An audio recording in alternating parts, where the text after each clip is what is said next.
Salutations, respected viewers. This is George from Ireland, continuing my series for A-level history about Germany 1918 to 45, so looking at Nazi propaganda. Hitler's book is entitled Mein Kampf, translating My Struggle. He wrote it whilst he was in Landsberg am Lech prison in 1924. Now, it's thought that the more lucid tracts of it were probably penned by his dear friend Rudolf Hess. So it's part autobiography, it's part racist screed. There are some bits of pseudoscience in there. It relates some passage of it is of history. What else can I say? Political treatise? Well, it's not that really. Gives his thoughts on all sorts of issues, such as religion, syphilis, you name it.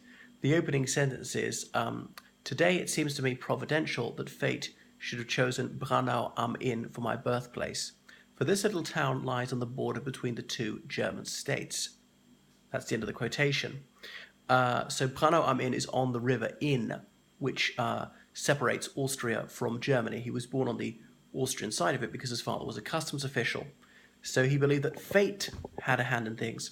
Incidentally, Hitler, although he was brought up as a Christian, the Catholic denomination, he was not a churchgoer, and he almost never mentioned God. He talked about providence instead of God, as in some mysterious force that will provide things for you, give you good luck or indeed ill fortune. So he felt that he was selected for some august destiny.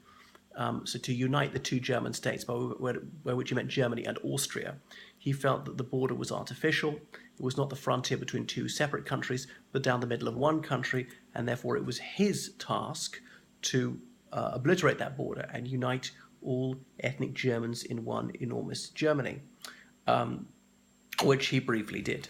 So what else about Mein Kampf? Well, obviously Nazi Party members bought it.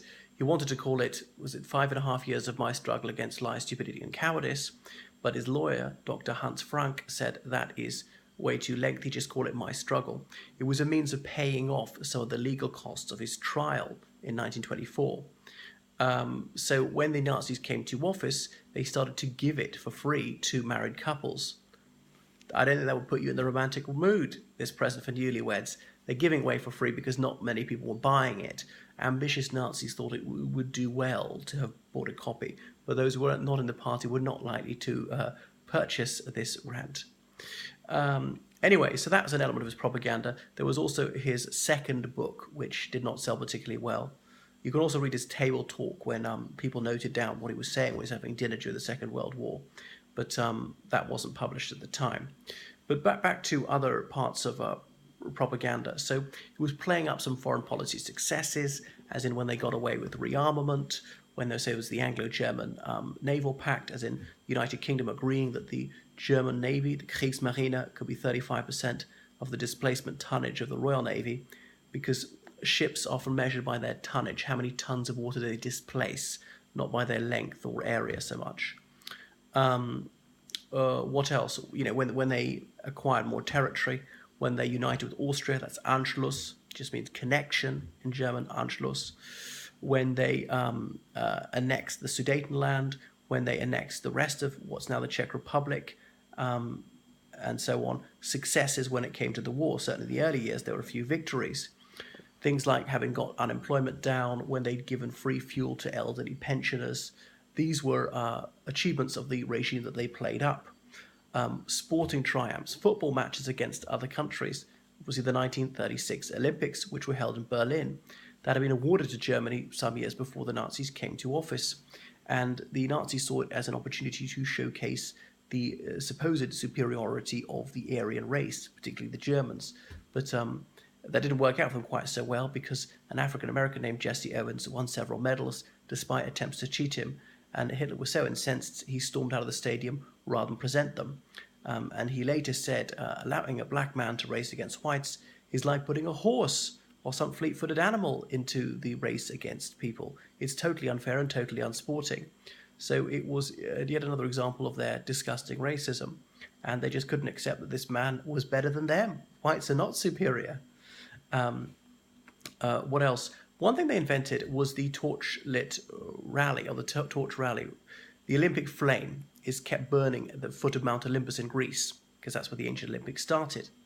And the torch is brought there and lit there, and then it's taken by runners all the way to the Olympic Stadium, and that huge flame is lit from it in the Olympic Stadium at the beginning of every Olympic Games. Well, Germany started that in 1936, athletes running a kilometer or two carrying it. And Leni Riefenstahl is incredibly gifted and accomplished film director. She produced a film called Olympiad about the Berlin Olympics, filming people from below. It's got a lot of male nudes, especially in silhouette towards the beginning. So the Nazis did not approve of women having careers, but this woman was so exceptionally talented they had to overlook her gender and say, all right, you can have a career. So they made some highly effective propaganda films. Part of their anti-Semitic policy, for example, was the Eternal Jew. Now, I knew an elderly German, I don't know if he's still alive, he was born in 1925, and he said, my family, we weren't anti-Semitic at all. We rented out rooms to Jewish people. But when that film, The Eternal Jew, came out, that really changed things. So people can be very easily swayed by the media, especially in less sophisticated times. So it's a vile, racist piece of filth, and it's showing Jewish people and then rats and Jews and rats and trying to say that they're the same, that they bear diseases and they're dangerous. And it's a really cruel and disgusting set of insults against the Jewish people and their faith. It shows a cow being slaughtered in kosher style, as in the heart has to be kept pumping to pump the blood out, and say, oh, what a cruel thing to do, so we must be mean to all these people. It doesn't actually suggest killing people.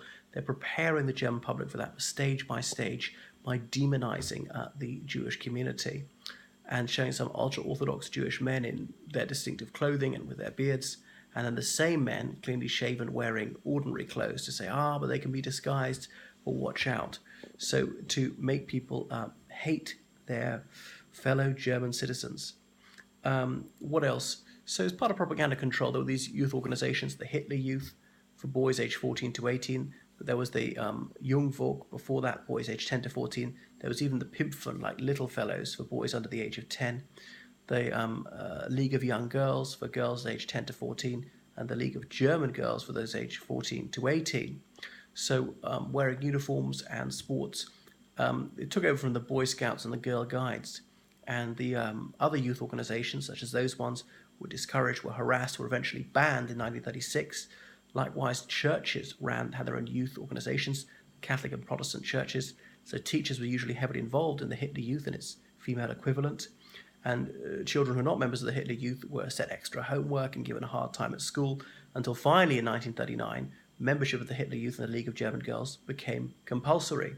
So some of it was fun, and even before it was mandatory, anybody who wanted to be in competitive sport had to be in the Hitler Youth, the League of German Girls. That was the rule.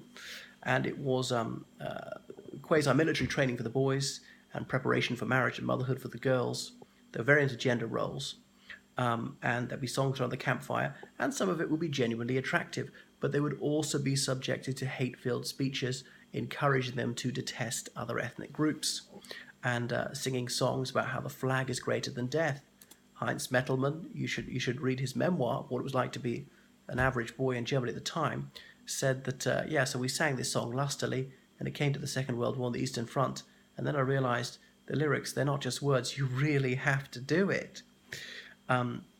So some people have found this very appealing, being these youth organizations, because if you came from a working class family, you might well have never been on holiday in your life. You've got to remember, people didn't have much of a disposable income, and people could go to the other end of Germany, to the Alps, if they're from the north, or to the seaside, if they're from the south, to Berlin, if they're from deep in the countryside, occasionally to other countries, for instance, the United Kingdom, even China. Partly this was spying for war, readying them for that. So the girls were learning cooking and how to be good housewives and things like that. Boys prepared for soldiering, but they were made to feel important and mighty, wearing their uniform, beating their drums, the police stopping the traffic so they could go past. So some of it might have been harmless fun or just appealing to their ego, but there was definitely a sinister side to it. And so they were being indoctrinated with racial hate and with being inhuman. People who were not deemed Aryan were excluded. Incidentally, you didn't actually have to be German as such. Supposing you were like Dutch or Norwegian, but living in Germany, you would be allowed to join. Right, so that's enough for the moment on propaganda and the youth organizations.